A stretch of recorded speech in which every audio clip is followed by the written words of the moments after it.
My name is Pablo Mirales, and I am a John Muir High School alum, class of '82, and this is where my house used to be. Hi, I'm Sylvia Pinto. I'm a senior at John Muir High School. I'm Dr. Robles. I'm the assistant principal at John Muir High School.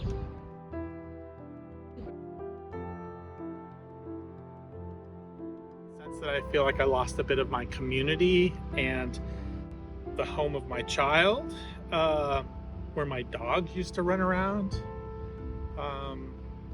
So yeah, it was a pretty major upheaval in my existence.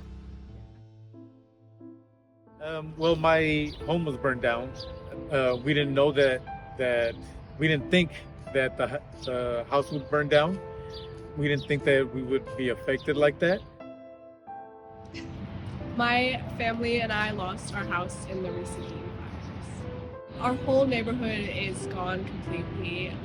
The rest of our town is almost pretty much gone, and a bunch of my friends lost their houses as well.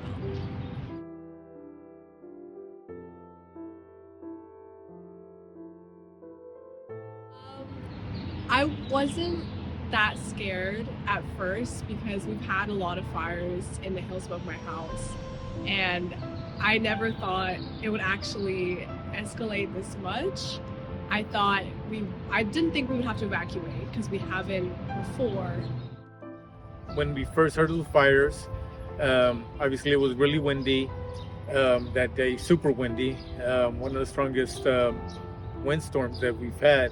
But yeah, and then the fire started, and like most people, we felt like we've been through this before. It's gonna be okay. It's gonna stay farther north. It's not gonna come south too much. And yeah, obviously we were wrong, but yeah, we thought that that it'd be okay. When the electricity went out, I'd already pre-packed most of our important papers, our photo albums. With a flashlight, I went back into the house just to see if there was anything else I could think of, and I flashed on the wall and saw a painting that had belonged to my grandmother. She had taken it when she fled Holland from the Nazis in 1940, and I felt, well, let me try to save this. There was no room in the car because we had 2 dogs, a child, a large box full of photographs. So I backed our second car away from the house and put it inside there. And when we came back the next day, we were very happy to see, though the car was singed and was eventually totaled, the painting on the inside was safe, or it was still there. It hadn't been incinerated. It's a family heirloom, and we managed to save that. So that's the story of the one thing that of significance that was saved. I mean, outside of our lives and our dogs, which are super significant as well.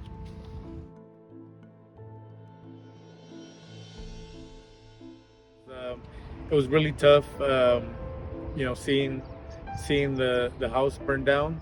When I did get to see it in person, it was even more difficult. When I pulled into the driveway, it took me a few seconds to realize that I was actually in the correct driveway.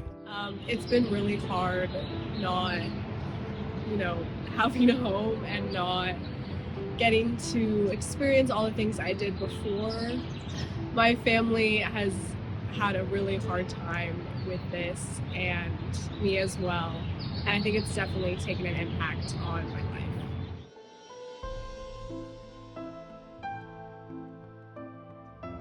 Mentally, it's been, I'd say, probably the most stressful event of our lives.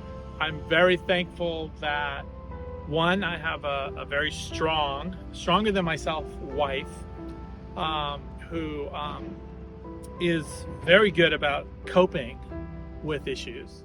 The generation that was directly affected this were also the same generation that had to deal with COVID and have had major disruption in their daily lives through something outside of their control.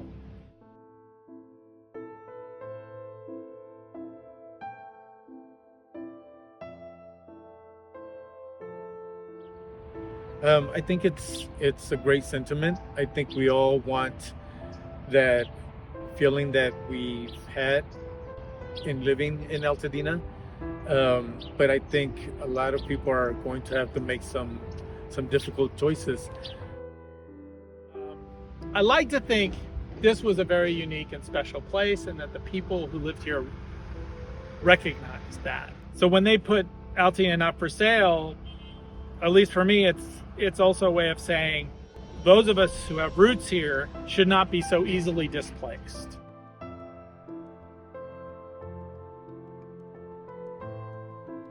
I do think that they're recognizing that they are a community in a way that they hadn't before.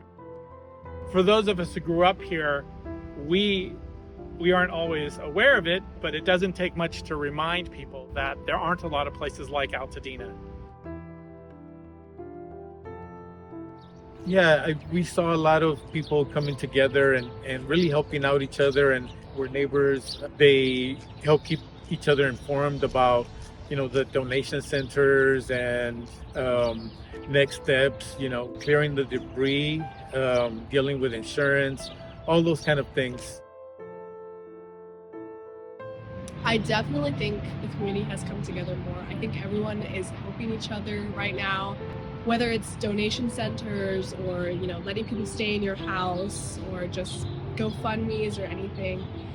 The community has really come together during this time, and it's really great to just see us all helping each other out.